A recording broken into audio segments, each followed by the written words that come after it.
কালকে কোকোপিট কিনে নিয়ে এসছে। এই কোকোপিটের মধ্যে সমস্ত বীজগুলো, ধনে, তারপরে ঝিঙে, ঢ্যাঁড়স বীজ সমস্ত ভিজিয়ে রেখেছিলাম, বিনস সব ভিজিয়ে রেখেছিলাম, রেখে এখানে লাগিয়ে দিলাম।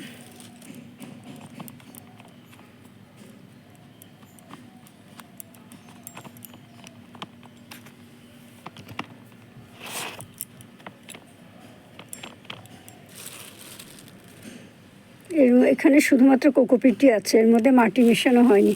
এই মাটি মেশাবো বলে এসেছিলাম, এই দেখো মাটিগুলো পুরো ভেজা সাথে। এবার তাহলে কি করে হবে বলো? কালকে কোকোপিটগুলো কিনে নিয়ে এসেছি, এগুলো 60 টাকা করে নিয়েছে। আর এগুলো যে ইয়েগুলো আছে, কেকগুলো আছে, সেগুলো 60 টাকা করে দাম। কিন্তু কেক নিলে তোমাকে আগে যেমন 1 কেজির কেক বিক্রি হতো 50 টাকা করে, এখন সেটা হচ্ছে না। এখন সেটাই, যেহেতু এখন শীতকাল পড়েছে, সিজন ফ্লাওয়ার্সের সমস্ত চাহিদা আছে, প্রচুর কাস্টমার আসছে, তাই জন্য এখন এগুলো দাম করে দিয়েছে 60 টাকা করে। তা কেক নিতে হলে সেইটা নিতে হবে 3 কেজি মোটামুটি। আর এই যদি লুজগুলো যদি ধরো না হয়, তাহলে লুজগুলো তুমি 1 কেজি নিতে পারবে।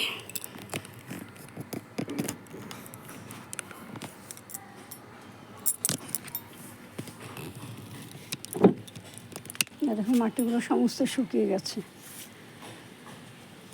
আর এই যে এই মাটিটার সাথে মেশাবো বলছিলাম কোকোপিট, মেশাতে গিয়ে দেখি ও বাবা, এ তো পুরো ভিজে জল হয়ে গেছে, কিছু করার নেই।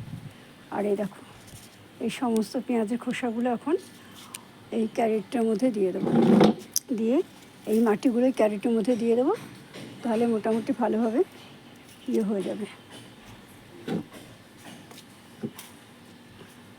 জার্মিনেশন ভালোভাবে হয়ে যাবে। আর এখানে সমস্ত মাটিগুলো খুঁড়ে দিলাম, এখানে লাগালাম কয়েকটা ঢ্যাঁড়স, একটা ঝিঙে আর ধনে বীজ, এগুলো লাগালাম। আর এই জায়গাটা দেখো ক্যারেটটা পুরো মাটিগুলো শুকিয়ে আছে, এটার উপরে একটুখানি কোকোপিট দিয়ে দেবো। আর এই তো এই অবস্থা এখন গাছের। আর এই দেখো আমার এখানে ঝিঙা ফুল হয়েছে, ঝিঙা ফুলগুলো ফুলেছে। আর এই যে এইখানটা হলো ঢ্যাঁড়স, ওই শশা কী বলি, ঢ্যাঁড়স বলে দিয়েছি, ঢ্যাঁড়স লাগিয়েছি বলতে বলতে ঢ্যাঁড়স, শশা লাগিয়ে শশা। আর এই দেখো আমার ঝিঙে ফুল, এই দেখো শশা।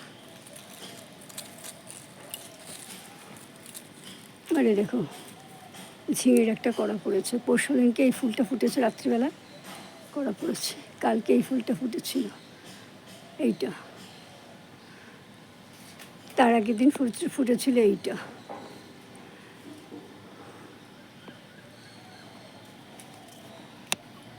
এত দিনের বেলা রোদ বলে, দিনের বেলাতে এখনও দিনের বেলায় সকালের দিকে এতটা রোদ নিতে পারছি না, কষ্ট হচ্ছে বলে না।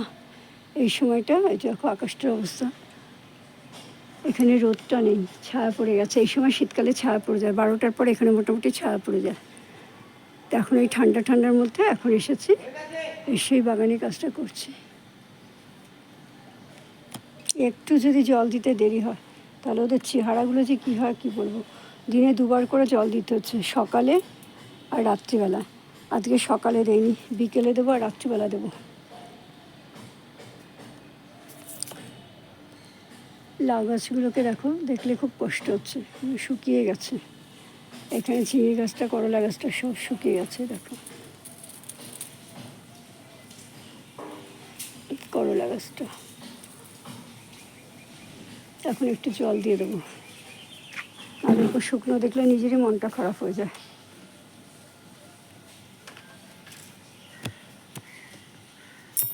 দুটো শিম গাছের মধ্যে একটা শিম গাছ তো ভেঙে গেছিলো, ওই দেখো ধারে ওই ভুট্টা গাছের উপরে রয়েছে। এই যে এইটা বেশি বড় হয়েছিল, এই শিম গাছটা ভেতরে এত লম্বা হয়ে গেছে, বের করতেই দেখলাম যে গোড়াটা পচে গেছে।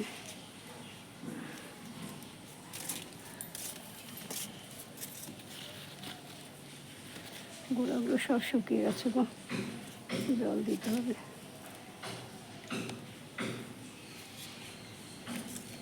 ট্যাঙ্কেও সেরকম জল এখন উঠছে না। আমাদের তো পাম্পে না, আমাদের ডাইরেক্ট জল উঠছে তো। এখন এই গরমে আমাদের যেমন বিকেল আগে জলটা দিত, সেই বিকেলে জলটা দেওয়াতে বন্ধ হয়ে যাওয়াতে এখন আর জল সেরকম উঠছে না।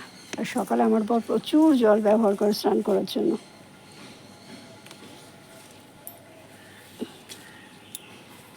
বললে কথা শোনে না, যে এত জল ঢেলো না, এত জল ঢেলো না, শোনে না, থাক কি বলে লাভ নেই। ঠিক আছে ফ্রেন্ডস, আমার এই ভিডিওটা তোমাদের কেমন লাগলো অবশ্যই কমেন্ট করে জানিও। যদি ভালো লাগে তাহলে অবশ্যই লাইক করো, শেয়ার করো, সাবস্ক্রাইব করো, আর পাশে থাকা আইকন বেলটা বাজিয়ে দিও।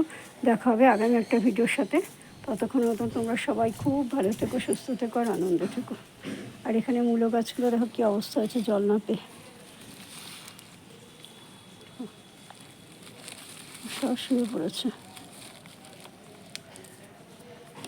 By, tata.